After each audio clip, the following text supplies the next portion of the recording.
भोपाल में आज से जनजातीय समाज पर नेशनल कॉन्क्लेव का शुभारंभ हुआ। मुख्यमंत्री डॉक्टर मोहन यादव ने कार्यक्रम का उद्घाटन किया, जबकि जनजातीय कार्य मंत्री कुंवर विजय शाह और मंत्री कृष्णा गौर भी इस मौके पर मौजूद रहे। यह आयोजन Kushabhau Thackeray international convention centre में किया गया, जहां देश भर से आए 500 से अधिक विषय विशेषज्ञ जनजातीय कल्याण के विभिन्न आयामों पर विचार विमर्श करेंगे।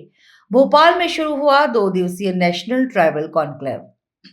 इसका मकसद है जनजातीय समाज के विकास को नई दिशा देना। मुख्यमंत्री डॉक्टर मोहन यादव ने कॉन्क्लेव का शुभारंभ करते हुए कहा कि जनजातीय समाज की शिक्षा, स्वास्थ्य और आजीविका पर सरकार विशेष ध्यान दे रही है।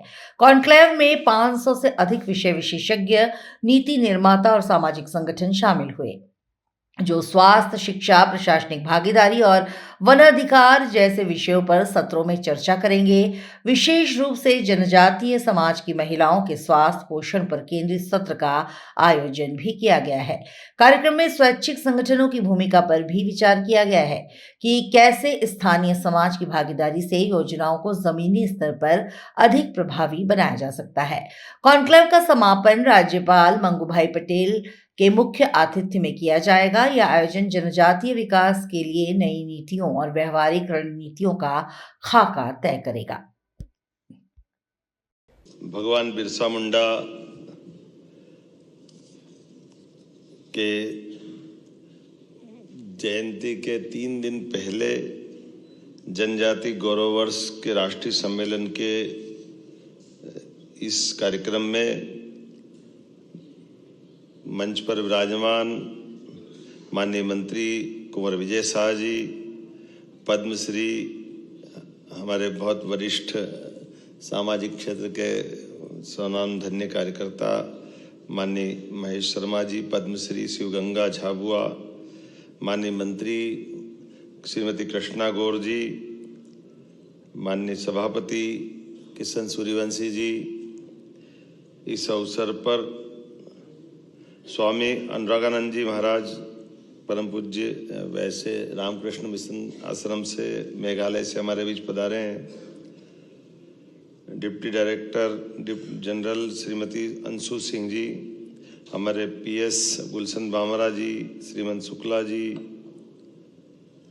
इस अवसर पर इस पूरे आयोजन में वनवासी कल्याण परिषद के श्री किशोर धाकड़े जी, श्रीमान अध्यक्ष मनोहर साई जी, जनजाति कल्याण केंद्र महाकौशल बरगांव राजाराम कटारा जी, जनजाति कार्य विभाग जननायक टंट्या भील,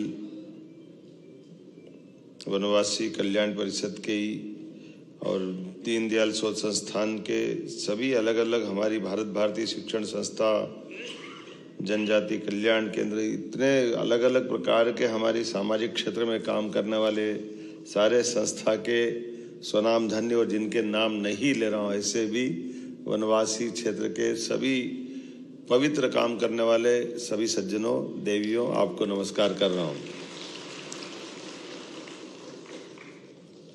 हम सब के लिए ये और आनंद का विषय है, भगवान बिरसा मुंडा के 150वीं जयंती का वर्ष चल रहा है।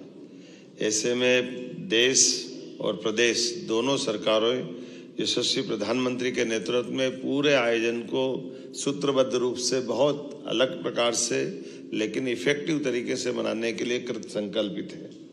और ऐसे में एनजीओ जो अलग अलग हमारे देश भर में प्रदेश में काम कर रहे हैं, उनका आकर के एकत्र होना और दिन भर विचार मंथन करना। मैं कुंभ की नगरी उज्जैन से आता हूँ, मुझे मालूम है कि वो हमारा अमृत मंथन का हजारों लाखों साल पुराना वो घटनाक्रम, उस घटनाक्रम में बाकी सारी बातों में ना जाते हुए, लेकिन मंथन से तो हमको मालूम नवनीत निकलता, मक्खन निकलता है।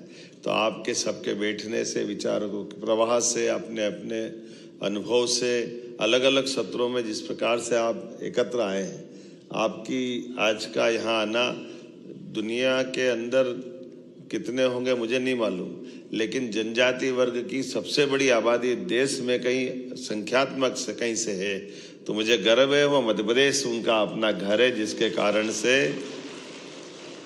हमारे लिए वो भोले भाले भले अपनी मस्ती के साथ जीने वाले इस संसार के उथल पुथल से अलग हट कर के अल्हड़ मस्ताल है, लेकिन अपनी संस्कृति के प्रेम के साथ ओतप्रोत होकर के जीवन की सभी चुनौतियों से मुकाबला करते हुए जिस ढंग से जनजाति वर्ग के लोग जीते हैं, वाकई वो अद्भुत है।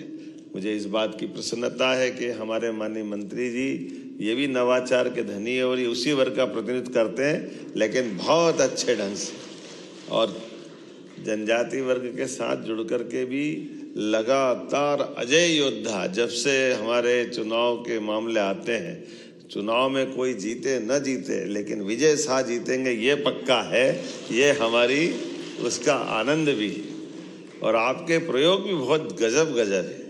जो आप कभी अंदाज लगाओ, मैं कभी इनका विजय भैया के कार्यक्रम में जाता हूँ तो जनजाति वर्ग के साथ जोड़ के खड़ा करना, मुझे नहीं मालूम कि वो सही होगा कि गलत होगा, लेकिन ये हर एक किसी की मदद करते हुए लोगों के जीवन में काम आने के लिए, और जब शासन की योजनाओं से लाभान्वित भी होकर दिखते हैं तो उनको समाज के सामने लाकर प्रतिष्ठित करने का काम भी आप करते हैं।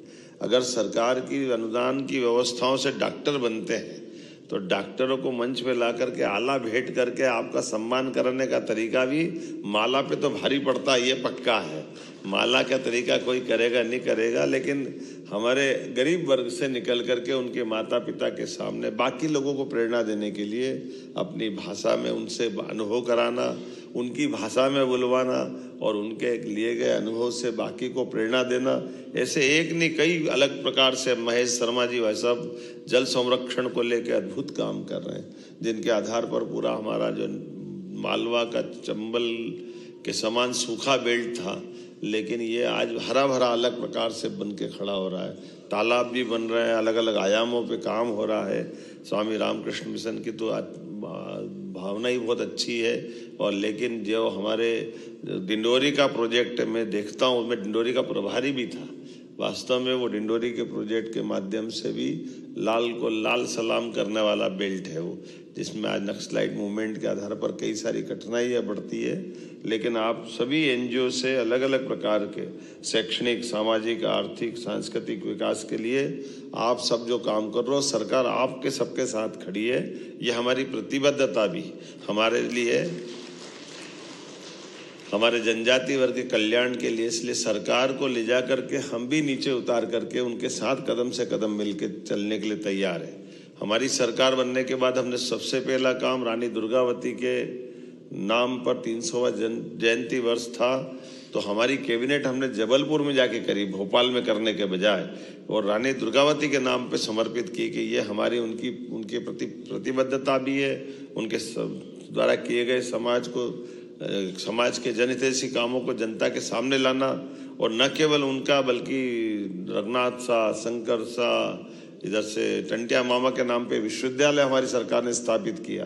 टंटिया मामा का वो जो संघर्ष उस काल का, लेकिन वो भी हमने खरगोन जैसे ट्राइबल के बेल्ट में भी उसी भाव को रेखांकित करते हुए, और ऐसे एक नहीं कई प्रकार के काम। लेकिन आज जब सच में सरकारी कामों के साथ जब तक सामाजिक संस्थाएं खड़ी नहीं होती है तब तक उस काम का आनंद नहीं आता। सरकार का अपना एक तरीका होता है, कई बार सरकार की व्यवस्था रोबोट की तरह होती है, जिसमें सारे सिस्टम तो है लेकिन आत्मा नहीं है। और मुझे मालूम है आत्मा आपके माध्यम से आती है, आत्मा से जीवन मिलता है और जीवन जीवंत होता है। उसका एहसास कराने के लिए जब तक सामाजिक क्षेत्र के लोग काम नहीं करते, हमको कई सारी चीज़ों के अंदर की कठिनाइयाँ समझ में नहीं आती।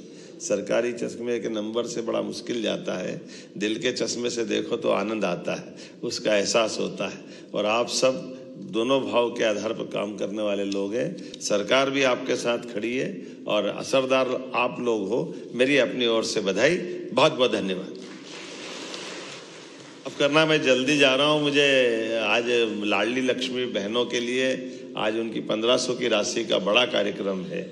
हमने कमिटमेंट किया कि नारी सशक्तिकरण की दिशा में हम लगातार काम करेंगे।